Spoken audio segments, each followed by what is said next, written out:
It's the last of what the Prime Minister regards as his biggest post-election wins. Security deals with Indonesia and Papua New Guinea and last week's environmental law overhaul, followed by a world-leading social media ban for under-16s that kicks into action in 7 days. With one law, we can protect Generation Alpha from being sucked into purgatory by predatory algorithms described by the man who created the feature as behavioural cocaine. While there are plenty of questions about how effective the ban will be, given the tech savviness of teenagers, the government insists it will change behaviour and slow online abuse of children. If a child has a social media account on 10 December, then that platform is breaking the law. Teenage addiction was not a bug, it was a design feature. And on 10 December, there are going to be withdrawal symptoms. Annika Wells, one of the government's ministers on the rise, appeared at the press club today to defend the looming ban. This isn't about punishing under-16s or parents who've allowed under-16s to establish social media accounts up until 10th of December. That is legally possible in Australia. This is about putting the responsibility back on the social media platforms who have been able to operate essentially in a wild, wild west for 10, 15, 20 years. But very quickly, attention swung to the minister's trip to the United Nations in September. She was scheduled to fly with the Prime Minister, but was forced to delay when the 000 crisis erupted. It's really disappointing that we find out through estimates that Annika Wells, the Minister for Communications, spent $100,000 travelling to America in the midst of the 000 crisis. That cost included flights for herself and 2 officials. Wells said the trip was justified to showcase Australia's social media ban at an event with Emma Mason, whose daughter took her own life. I would refer you back to the fact that this is about one of the most important public policy challenges of our time. The event that Emma spoke at, the event that Let Them Be Kids in 36 Months hosted alongside the Prime Minister and I, was attended by multiple world leaders, the President of the EU, and as we heard on the day, as we've heard since, really helped contribute to the global momentum in this space. From my point of view, a very, very important trip, a very important way to represent Australia on the world stage, official travel consistent with the guidelines. The government is standing by the Communication Minister's trip, but it's not entirely clear why her attendance at the UN event was needed, especially as the 000 crisis was still unresolved. The Prime Minister was there, as was the Foreign Minister and Ambassador Kevin Rudd. She emceed the event, introducing EU President Ursula von der Leyen and the Greek Prime Minister.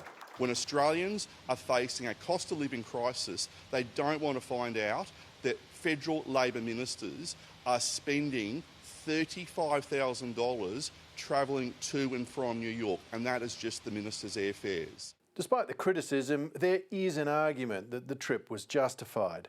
After all, the minister's legislation is trailblazing and the first of its kind around the world. You have seen a number of different jurisdictions come out from that moment to, as recently as last week, to announce that they are going to do exactly what Australia is doing. They're going to mimic Australia. The row over the minister's travel might once have passed unremarked, but the fact that it has flared up points to the ongoing political danger when cost of living pressures are still acute for many households. It came as the government sought to put a positive spin on today's GDP figures, which showed the economy grew less than expected, just 0.4% in the September quarter. And that means in annual terms, this is the fastest growth in 2 years. Certainly there are good signs. Business investment hit the strongest pace in more than 4 years and home building activity is up. But discretionary spending has flatlined, a sign that consumers are struggling. And on a per capita basis, the economy is barely growing. The Treasurer has been saying now for months that he wants a private sector-led recovery. He's not getting that. Again, here we see a jump in government spending. Meanwhile, some bad tidings on interest rates, with the Reserve Bank Governor admitting they have not yet beaten inflation. Would you say that so far during this post-pandemic cycle, You are yet to return inflation sustainably to target. That is the whole purpose of the board, to try and bring it back sustainably. Have we done it yet? No, we haven't done it yet. So we need to keep working on this. Which means when the Reserve Bank meets next week, there is very little prospect of a fourth interest rate cut this year. The Governor is still wary about overseas developments. What happens in China is very important to us, and what we observe there is that the real estate market in China is still very much in the doldrums, that at the moment they're managing to offset that with growth in other areas, but there's still a risk to growth in China. I think that's something that's sort of at the top of our mind as well. Plenty for the Treasurer to think about as he puts the finishing touches on the upcoming end-of-year budget update. Treasurer Jim Chalmers joined me from Brisbane. Treasurer, welcome to 7:30. Thanks very much, Sarah. As we just saw, Annika Wells spent $100,000 flying herself and two others to New York to host an event on Australia's social media ban. You've defended the cost on the grounds that that was a very important event. In the current climate, however, does that cost pass the pub test? Oh, look, that's for others to judge, but from my point of view, it's official travel. It's well within the guidelines. And as you rightly anticipate, this is a really important opportunity for Australia in the world, and of course our views should be heard in the world on this important change, which is all about making sure that our kids are safe when they're online. That's what this is about, and the Minister doesn't determine the cost of these sorts of visits within the guidelines, official travel and for an important purpose. Now, you've been accentuating the positives through today of the national accounts figures, but they also show that productivity remains a central challenge for the economy. Do we have to accept a lower speed economy for the foreseeable future in Australia? No, I don't believe so, and the government's economic plan is all about lifting the speed limits on the economy, trying to make it more productive, more resilient over time, but we've got to recognise that you can't turn these things around overnight. The productivity challenge has been there for the best part of 2 decades, and it will take more than a couple of years to turn around. But I have to contest the characterisation there, Sarah, because what we saw in the numbers today was the 4th consecutive quarter of productivity growth. We saw productivity growth at 0.8%, in the market sector 1.1%. Obviously, we need it to be better than that and in a more sustained way, but those 4 quarters of continuous productivity growth in the circumstances has been much better than the situation that we saw for much of the past decade or two. But would you claim that Australia is winning with its productivity challenge? Would you say that to economists and analysts throughout the country? I'd say that today's numbers represent good progress. You know, one of the reasons why I have accentuated the positive today, why I do see these national accounts as positive and as promising, is because productivity ticked up again for the 4th consecutive quarter. But overwhelmingly, the big story out of these national accounts is the stunning improvement in new business investment alongside very welcome growth in investment in housing as well. And that's why the key takeout from these national accounts is the way that the private sector has been leading the growth in our economy, the fastest annual growth in a couple of years now, led by the private sector and particularly by new business investment, investment in homes, and coming along with that welcome uptick in productivity. Now, we're not getting carried away about that uptick in productivity. It can bounce around from quarter to quarter, but you'd rather have 4 consecutive quarters of growth than the alternative. And so I see it as encouraging in that light. Now, private sector spending, as you just said, it has gone up, but so too has government spending. It rose at 0.8% in the quarter. How much pressure is that putting on you as you plan for your budget next year? Well, first of all, the story of 2025 has been that the private sector has been creating the growth in our economy. Now, when it comes to public spending, obviously in every budget that we do and every budget update, we try and manage it as responsibly as we can. That means continuing to find savings where we can to fund priority areas like strengthening Medicare or lifting bulk billing or building urgent care clinics or cutting income taxes 3 times.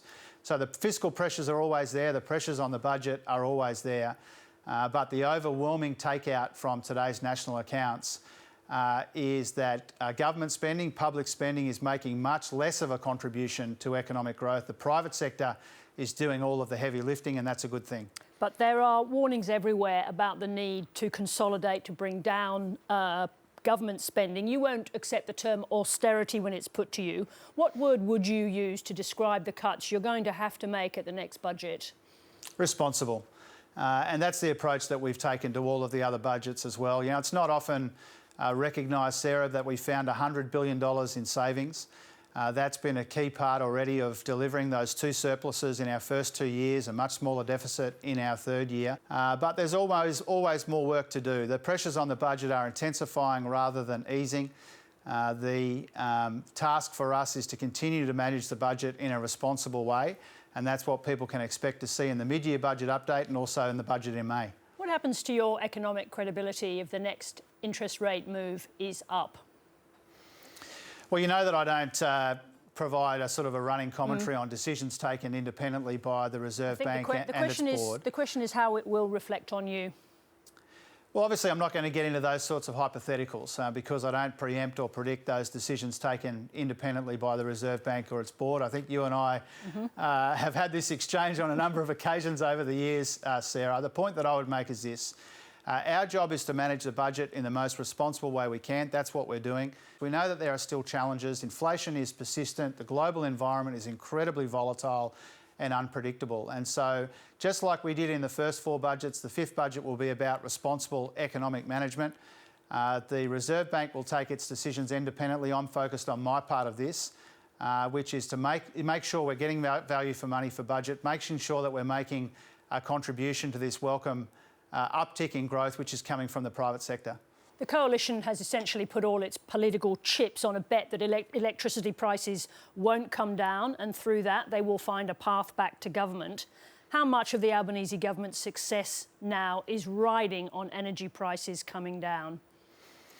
Well, first of all, I think obviously they would like energy prices to be higher for political reasons, but also we know that from their policy. If they abandon net zero, that would be a recipe for upward pressure on prices, not downward pressure on prices. I saw you fact-check that on your program and on your social media not that long ago. And that's because as we think about the ways that these ageing assets are becoming less and less reliable, the coal-fired part of our system, the cheapest way to replace that energy is with reliable, renewable, cleaner and cheaper energy, which is central to our policy. And so, yes, for political reasons, the coalition want Australians to be under more and more pressure, whether it's electricity prices or in other ways. They're always talking down the economy, and when they do, they diminish the progress that Australians have made together. But our policy gives Australians a better chance of putting that downward pressure on prices over the medium and long term. The coalition's policy is a recipe for higher power prices, not lower prices.